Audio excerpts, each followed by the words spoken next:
Hay una frase que te dicen y que nunca terminas de dejar de escuchar.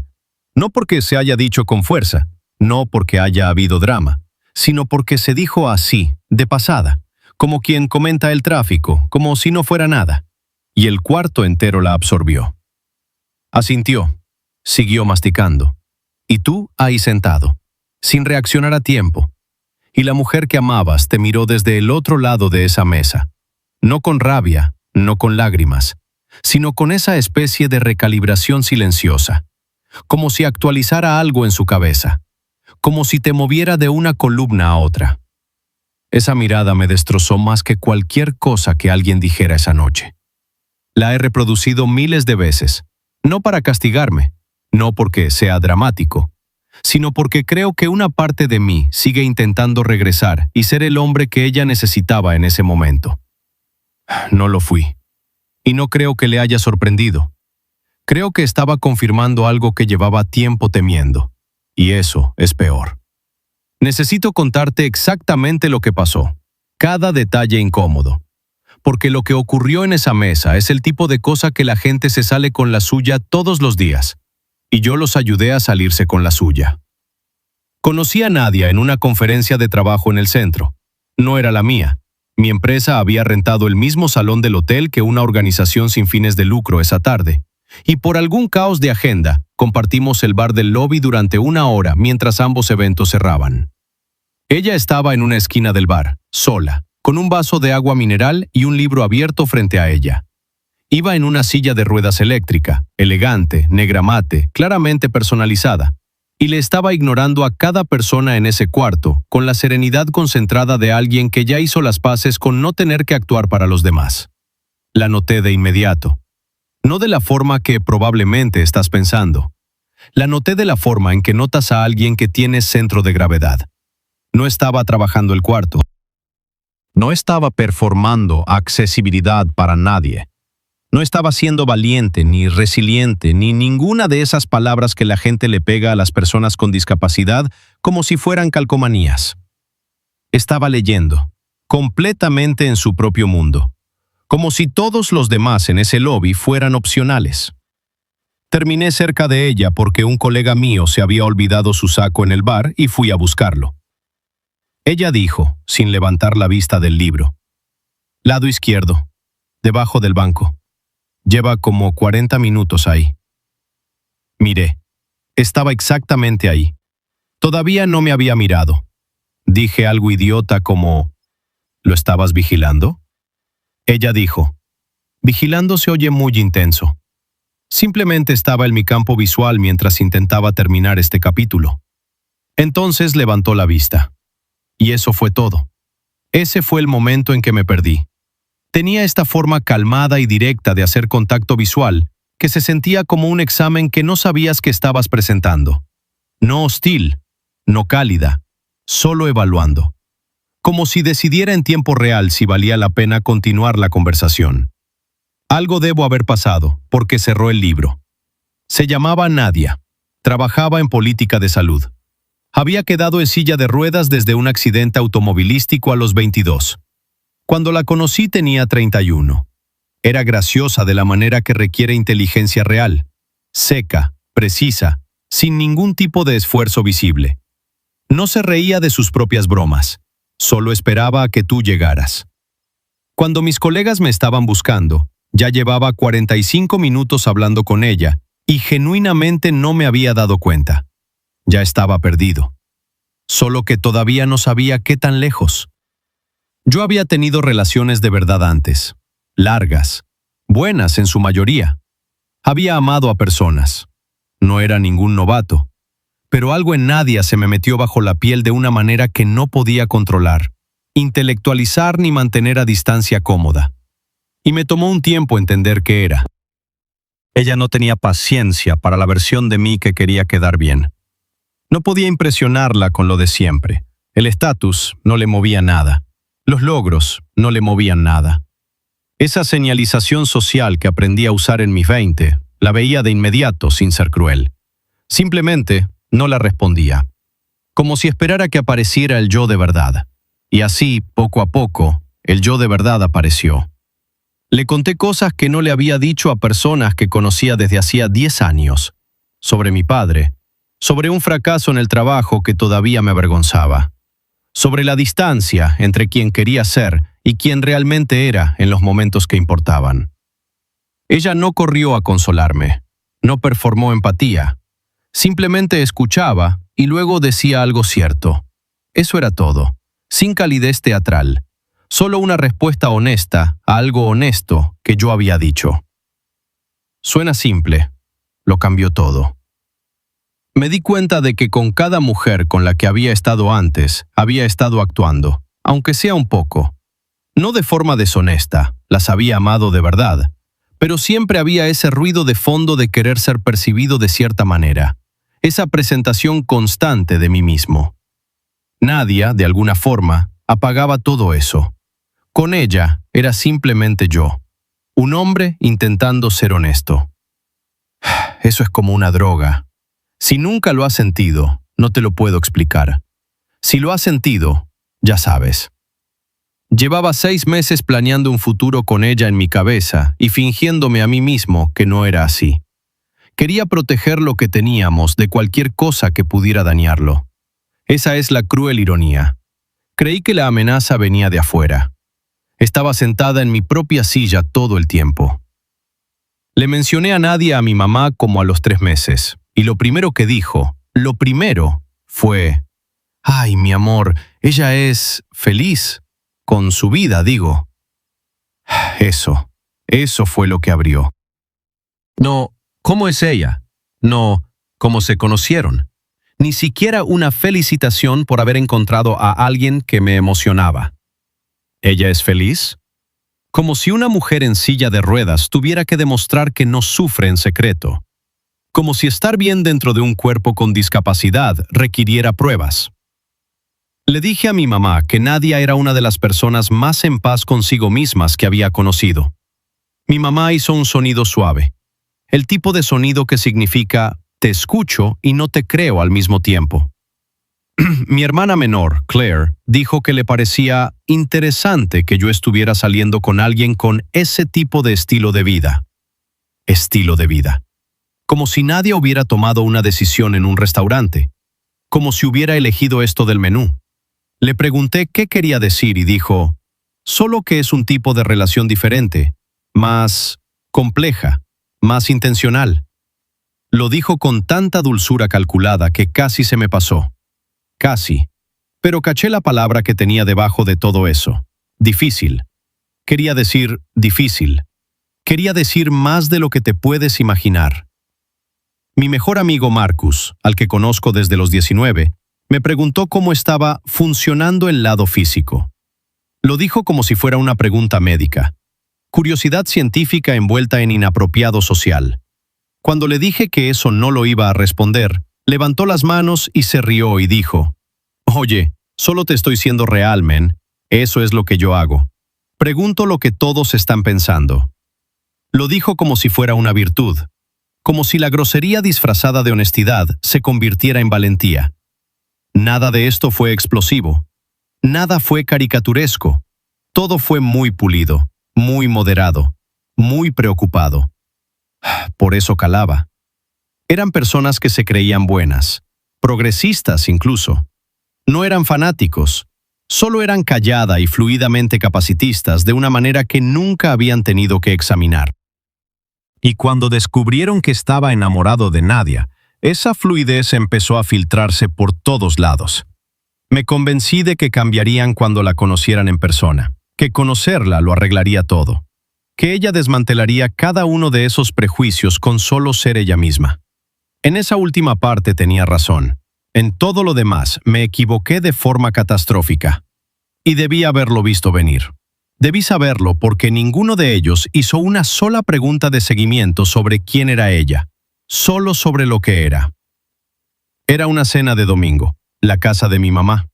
Mi mamá, mi hermana Claire, el esposo de Claire que se llama Derek, Marcus y mi primo Brent. 6 personas en las que confiaba. 6 personas con las que había crecido, con las que había llorado, con las que había celebrado. Llamé antes para asegurarme de que hubiera acceso por la entrada principal sin escalones. Mi mamá dijo, claro que sí, claro que sí. Con el tono que usa la gente cuando cree que la accesibilidad es un favor que están extendiendo y no un requisito básico. Lo dijo como quien dice, claro que podemos acomodar tu alergia, con justo el esfuerzo suficiente en la voz para recordarte que lo normal no te incluye. Había una rampa portátil de metal recargada contra el lado de la casa cuando llegamos, como un pensamiento de último momento que alguien había puesto ahí 10 minutos antes. No instalada, recargada. Nadie la notó de inmediato. No dijo nada. La navegó con la eficiencia practicada de una mujer que había manejado cosas peores toda su vida adulta. La mesa estaba preciosa. Mi mamá pone una mesa como quien decora para las fiestas. Servilletas de tela, los platos buenos, velas. Adentro todo era cálido y dorado, y por unos 30 segundos, parado en la entrada, me dejé creer que esto iba a salir bien. Marcos me abrazó primero.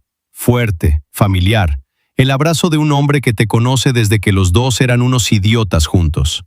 Luego se volteó hacia Nadia y le dio la mano. Gran sonrisa. He escuchado mucho sobre ti.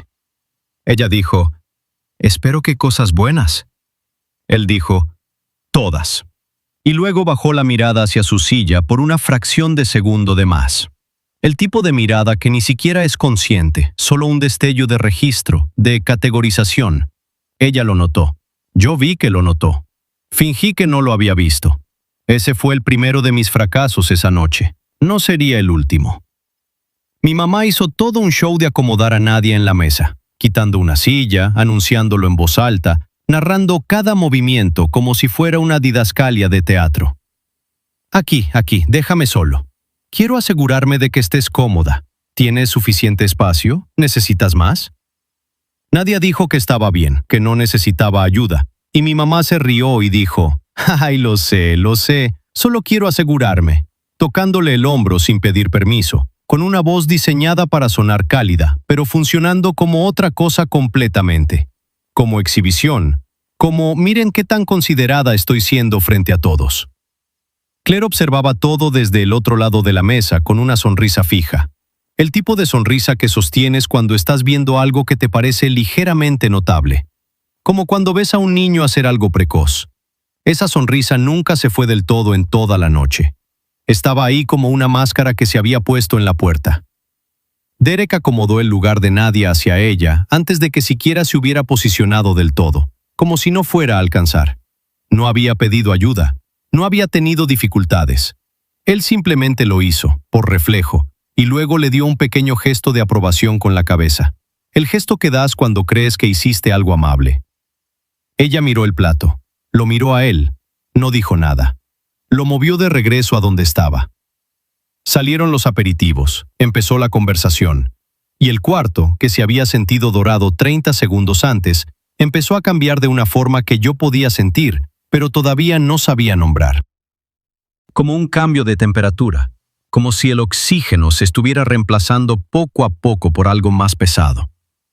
Debí haberme ido en ese momento. Debí haber leído lo que Nadia ya estaba leyendo y sacarnos a los dos de ahí. Pero todavía tenía esperanza. No empezó con crueldad. Nunca empieza con crueldad con gente así. Empezó cuando mi hermana Claire le preguntó a Nadia a qué se dedicaba. Y cuando Nadia explicó su trabajo en política de salud, el marco regulatorio, la legislación específica en la que había colaborado, Claire inclinó la cabeza y dijo, «Ay, tiene todo el sentido. Me imagino que es un campo con el que te identificas mucho a nivel personal». La pausa antes de «a nivel personal» cargaba unos 15 kilos de implicación, como si la carrera de Nadia no pudiera existir sin su discapacidad como origen. Como si no acabara de describir años de especialización y trabajo de posgrado. En el mundo de Claire, Nadia era una paciente que había encontrado la manera de hacer su condición útil. Nadia sonrió, el tipo de sonrisa que cuesta algo, y dijo, «En realidad me conecto más con la mecánica de las políticas que con el lado del paciente. La mayor parte de mi trabajo tiene que ver con regulación de seguros». Limpio, preciso, desvió sin agresividad. Claire asintió lentamente, dijo, «Qué increíble», con el tono que se usa con los niños cuando logran algo inesperado, y siguió adelante. Luego mi mamá se inclinó hacia adelante con esa suavidad preocupada que tiene y dijo, ¿Y viajas por trabajo? ¿Como a conferencias y eso? Nadia dijo que sí. Mi mamá dijo, ¿y eso es manejable? ¿Los aeropuertos y todo eso? Lo preguntó como si preguntara sobre un brote de dolor crónico. Como si viajar fuera un evento médico para Nadia y no simplemente un martes. Me las arreglo, dijo Nadia, y en su voz pude escuchar esa planura controlada, ese pequeño retiro.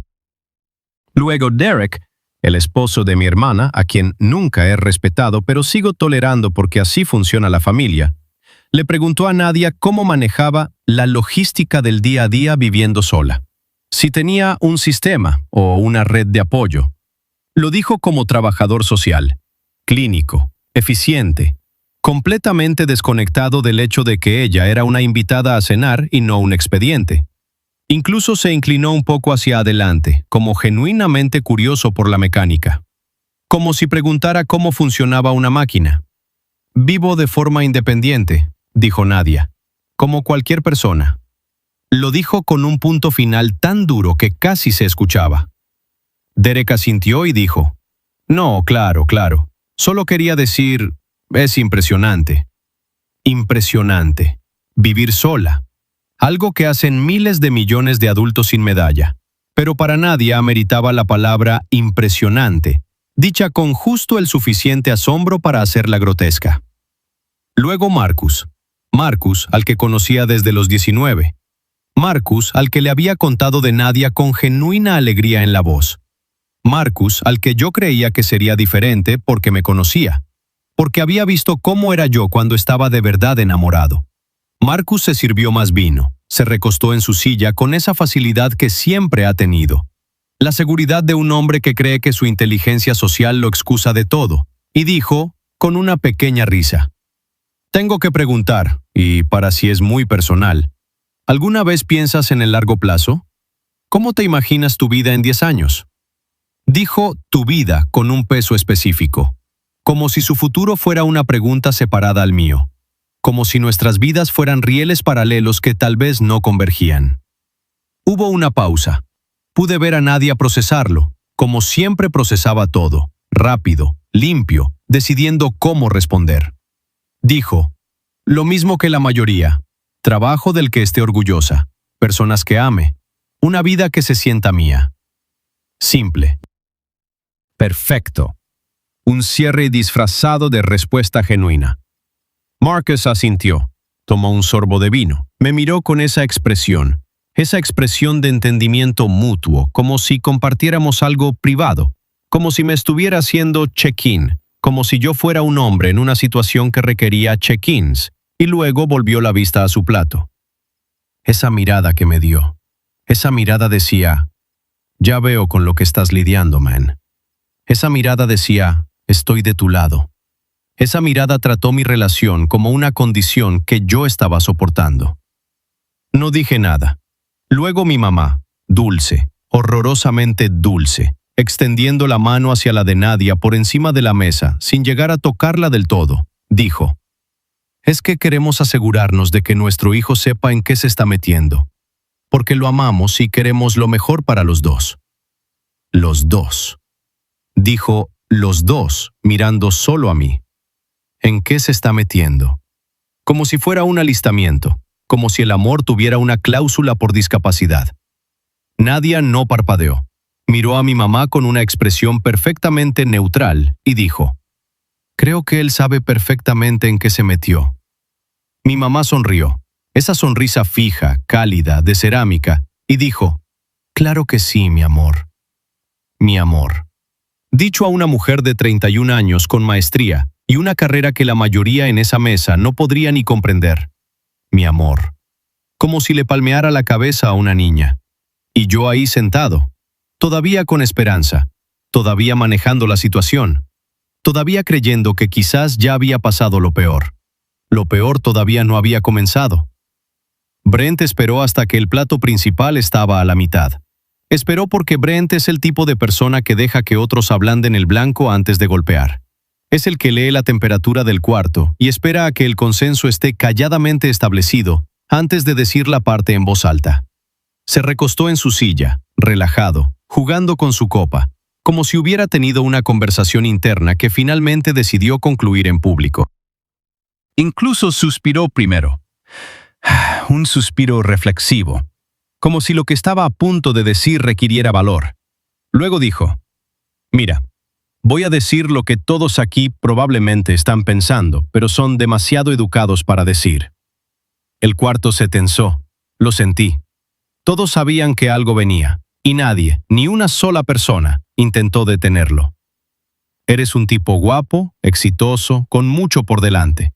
Podrías estar con cualquiera, literalmente con cualquiera. Y solo creo, y lo digo con amor, men, de verdad, que en algún punto tienes que preguntarte si estás eligiendo esto porque de verdad quieres esta vida, o porque te sientes responsable de ella, como en algún nivel, porque son dos cosas distintas, y solo una de las dos es justa, para cualquiera de los dos.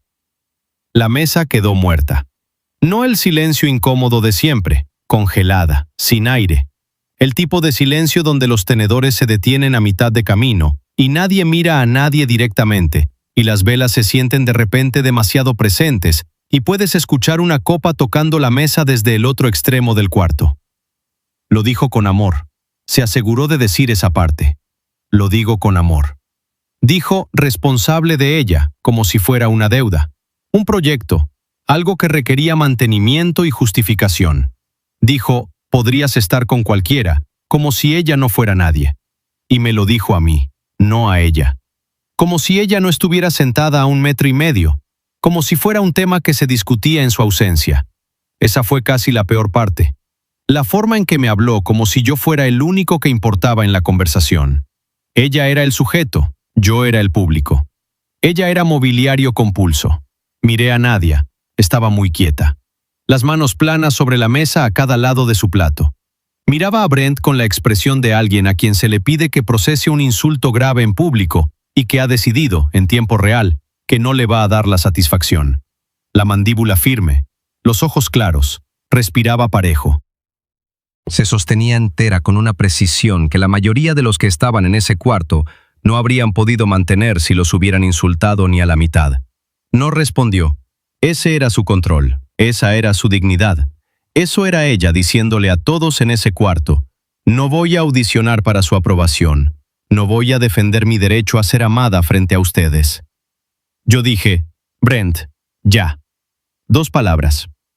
Ya. Esa fue mi respuesta a la cosa más abiertamente ruin que alguien le había dicho a la mujer que amaba, frente a personas a las que llamaba familia, en una mesa a la que ella había confiado en mí para sentarse. Ya. No, eso es una porquería. No, pídele disculpas ahora mismo. No, nos vamos. Ya. Como si hubiera contado un chiste levemente inapropiado. Como si se hubiera pasado un poco en un asado. Ya. Esas 2 palabras en mi propia voz las voy a escuchar el resto de mi vida. Mi mamá rompió el silencio ofreciendo más pan. Ahí fue cuando entendí qué tan grave era todo. No cuando Brent lo dijo, ni siquiera en el silencio que siguió, sino cuando mi mamá levantó la canasta de pan y dijo, ¿alguien quiere más? Y la mesa empezó a respirar de nuevo, como si estuviera resuelto, como si todos hubiéramos acordado en silencio seguir adelante, porque seguir adelante es lo que hace la gente educada, porque eso es lo que hace esta familia. Absorbemos, suavizamos, redirigimos. Nunca, jamás, nos pedimos cuentas por las cosas feas que decimos si las decimos en el tono correcto. Marcus, mi amigo de toda la vida, soltó una risita suave y dijo, ¿Brent es así? Como si eso fuera una defensa, como si el patrón establecido de crueldad de alguien excusara la siguiente instancia, como si el hecho de que todos supiéramos cómo era Brent hiciera que fuera menos malo y no peor. Miré a Nadia. Estaba levantando su tenedor. Despacio. Miraba su plato. Su cara estaba completamente compuesta. Y esa compostura era lo más doloroso que había visto jamás. Porque sabía lo que le costaba. Y sabía que estaba pagando ese costo porque yo no lo había hecho innecesario. Estaba absorbiendo esto sola, en público, en una mesa llena de gente que le acababa de decir, colectivamente, que no era suficiente. Debía haber dicho algo de verdad. Debía haberme volteado hacia Brent y decirle, claro, en voz alta, frente a todos. Lo que acabas de decir es una porquería, y te vas a disculpar con ella ahora mismo o terminé contigo esta noche y para siempre. Debí haberlo hecho en el segundo en que las palabras salieron de su boca. En el silencio, antes de la canasta de pan, antes de que Marcus se riera, antes de que la mesa decidiera perdonarse a sí misma. En cambio dije, ya, y dejé que el pan de mi mamá cerrara el capítulo. Estiré la mano y puse mi mano en el brazo de Nadia. Ella no la retiró, pero tampoco me miró, solo siguió mirando su plato. Y su brazo estaba tenso bajo mi mano, no como temblando, solo quieto. La quietud de una mujer que está decidiendo algo sobre ti en tiempo real y no quiere tomar la decisión en público. Fue entonces cuando entendí lo que había hecho al quedarme callado. Le había dicho, frente a testigos, que mantener la paz con esta gente me importaba más que protegerla, que la comodidad de ellos valía más que su dignidad, que iba a dejar que el cuarto le dictara a quién le debía lealtad. No había querido decir eso, pero la intención no cambia lo que comunica una acción. Ella lo sabía mejor que nadie. Había pasado toda su vida adulta viendo cómo las acciones de la gente contradecían sus palabras. Y ahora yo era uno de ellos. Aguantó el resto de la cena. Eso en sí mismo fue devastador. Verla ser amable, verla responder preguntas, verla mantenerse cálida y presente porque era mejor que todos en ese cuarto. Incluido yo, especialmente yo. Hasta le hizo un cumplido a la comida de mi mamá. Hasta le preguntó a Derek por su trabajo. Actuó normalidad durante otros 45 minutos, mientras estaba sentada en una mesa que abiertamente había debatido si merecía ser amada. Eso requiere un tipo de fortaleza que yo nunca voy a tener que desarrollar, porque el mundo nunca me lo ha exigido. Esperó hasta que estábamos afuera, en el camino hacia su carro. La noche estaba fría, aire de noviembre. Detuvo su silla y se volteó a mirarme, y quiero encontrar las palabras exactas para lo que hizo su cara en ese momento, porque no creo que lo haya descrito con exactitud nunca. No era rabia, no eran lágrimas, ni siquiera era decepción exactamente. Era algo más parecido a claridad, como una ventana que se limpia, como si me estuviera viendo, no la versión que yo había presentado o esperaba ser, sino el yo real, el que había estado sentado en esa mesa y había elegido la cortesía sobre la protección, y estuviera decidiendo qué hacer con esa información. Dijo, necesito que sepas que no esperaba que me quisieran. Ni siquiera esperaba que les cayera bien. Solo te esperaba a ti. Lo dijo sin temblar. Lo dijo como un punto en un informe. Preciso, documentado, definitivo. 5 palabras al final. Solo te esperaba a ti. Empecé a decir algo. Una explicación, una disculpa, una promesa. Ya ni recuerdo qué se estaba formando. Y ella negó con la cabeza una vez. Solo una, sin drama. Solo, no. Esta noche no. Esta noche no te ganas el derecho a arreglarlo con palabras. Se fue. Me quedé parado en la entrada de la casa de mi mamá en el frío durante mucho tiempo, viendo sus luces traseras desaparecer, y sentí que algo se cerraba en mí que sabía que podría no volver a abrirse. Regresé adentro. Debí haberme ido. No sé por qué regresé. Quizás necesitaba escucharlo. Quizás necesitaba confirmar lo que ya sabía. Quizás una parte enferma de mí todavía esperaba que alguien dijera, eso estuvo mal, para no ser el único que lo pensaba. Nadie dijo que estuvo mal. Antes de que pudiera llegar a mi saco, Marcus, al que le he confiado todo desde la universidad, me puso una mano en el hombro y dijo, oye, man, creo que la cosa salió bien considerando todo.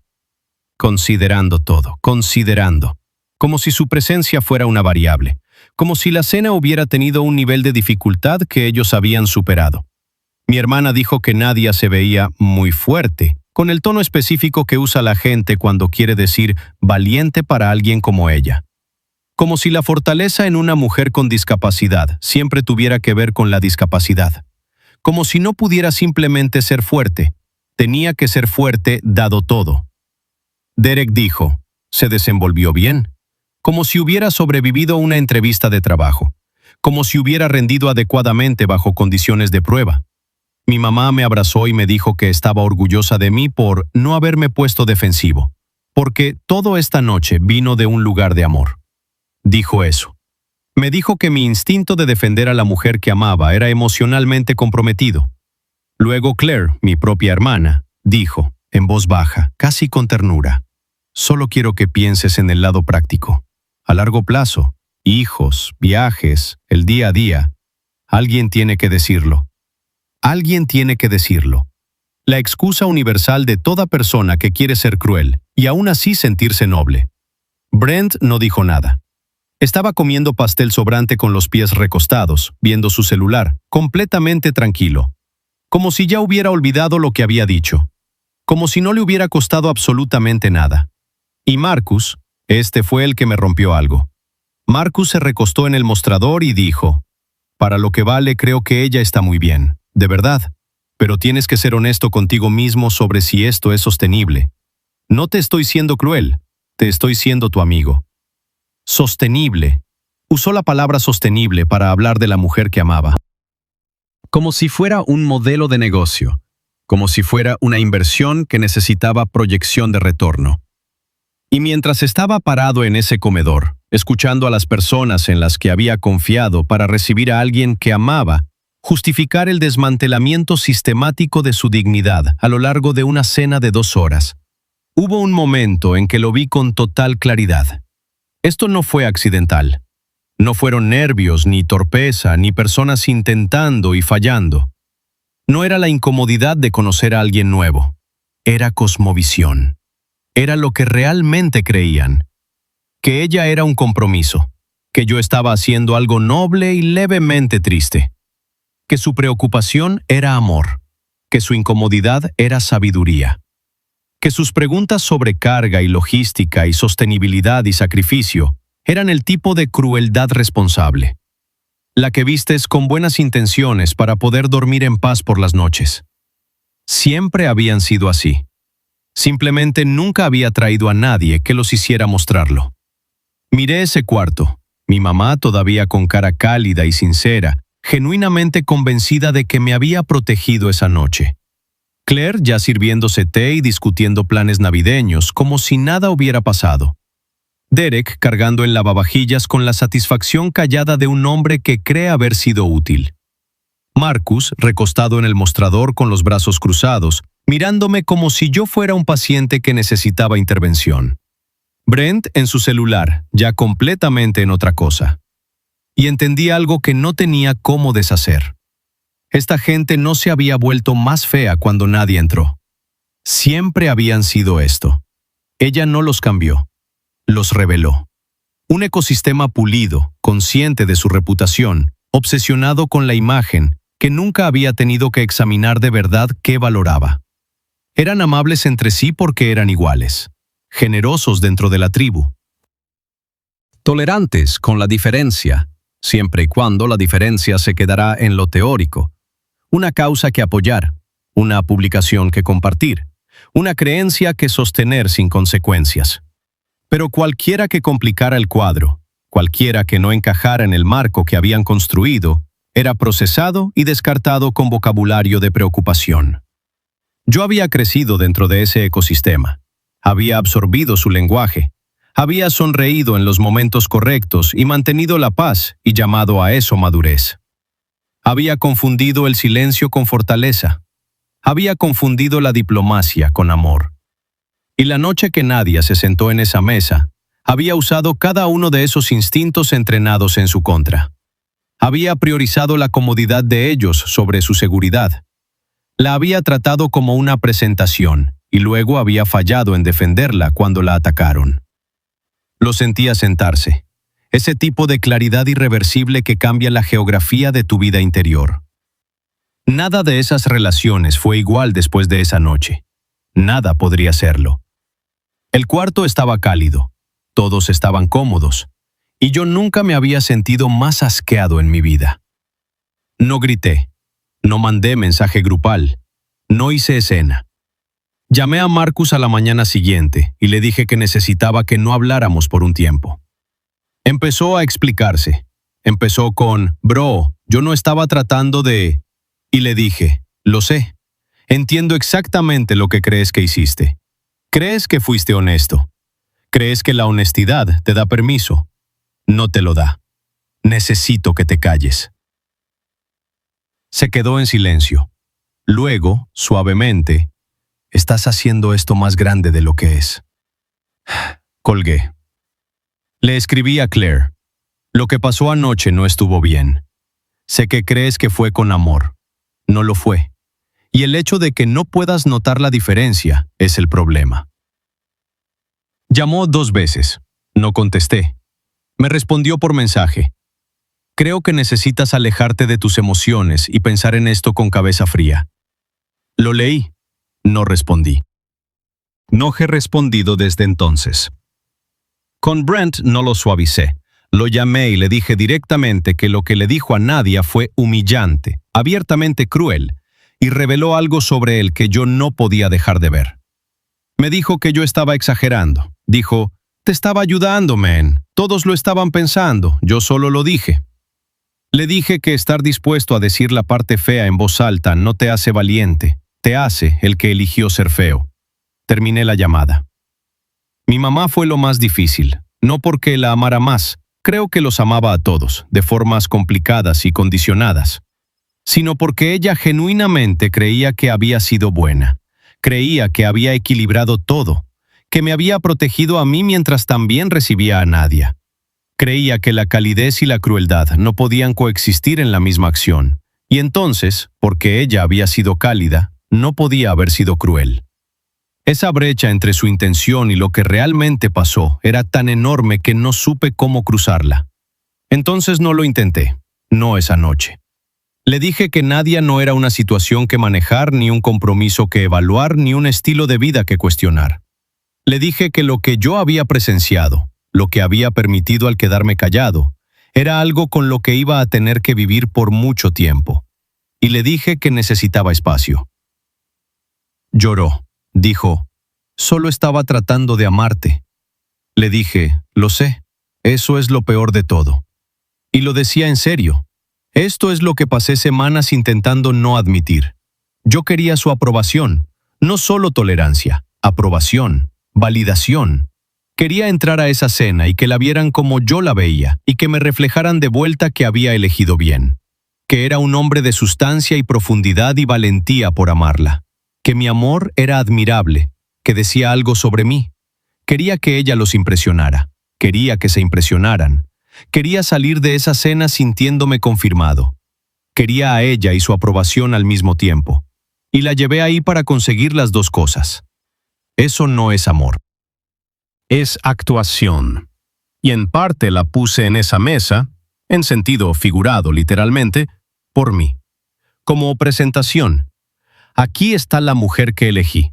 Aquí está lo que eso dice de mi carácter. Me convencí de que era importante que lo conociera. Me convencí de que era un paso natural en la relación. Pero por debajo estaba esperando que aprobaran la decisión que ya había tomado. Como si necesitara el sello. Como si mi amor necesitara avales. Y cuando empezaron a desarmarla, cuando la lógica de su cosmovisión empezó a desmontar su dignidad frente a mí, una pregunta educada a la vez. Dudé. Porque una parte de mí todavía esperaba. Todavía esperaba que el cuarto cambiara. Todavía estaba manejando en lugar de defendiendo. Todavía calculando si podía quedarme con todo. Esa duda no fue neutral. Fue lo más ruidoso que dije en toda la noche. Y dijo, no estoy del todo seguro de estar dispuesto a perderlos por ti. Sí lo estaba. Lo estoy. Solo que me di cuenta demasiado tarde para que importara en el momento en que contaba. Lo llamé paciencia. Lo llamé compostura. Lo llamé darle a la gente la oportunidad de mostrar su mejor lado. Era cobardía, disfrazada con vocabulario de madurez. Y ella lo vio de inmediato, porque ella siempre vio a través de todo. Contestó cuando llamé, 3 días después. No había estado seguro de que lo fuera a hacer. Le conté todo lo que acabo de contarte. La búsqueda de aprobación, la duda, el momento en que vi lo que había hecho, las llamadas que había hecho, lo que le había dicho a cada uno de ellos. No intenté moldearlo en algo que me favoreciera. No intenté hacerme el héroe de mi propia redención. Solo le conté lo que pasó y lo que me tomó demasiado tiempo entender. Escuchó, sin interrumpir, ni una sola vez. Cuando terminé hubo un silencio largo, no hostil, solo real. El tipo de silencio que significa que alguien está siendo muy cuidadoso con lo que dice a continuación, porque va a ser definitivo. Dijo, sé que me amas.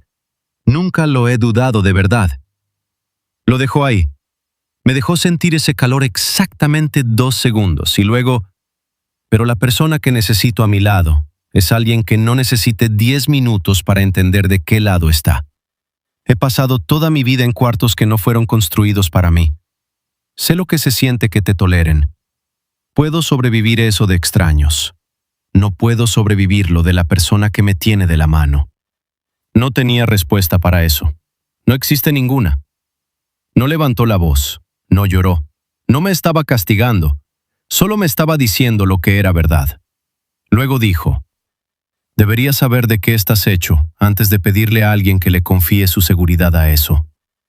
Luego dijo buenas noches, y la línea se cortó. Y me quedé sentado en mi departamento en la oscuridad, sosteniendo el teléfono, como si acabaran de extraerme algo de adentro quirúrgicamente. No sé cómo termina esto. De verdad no lo sé. Lo que sé es que le corté la gangrena a todo.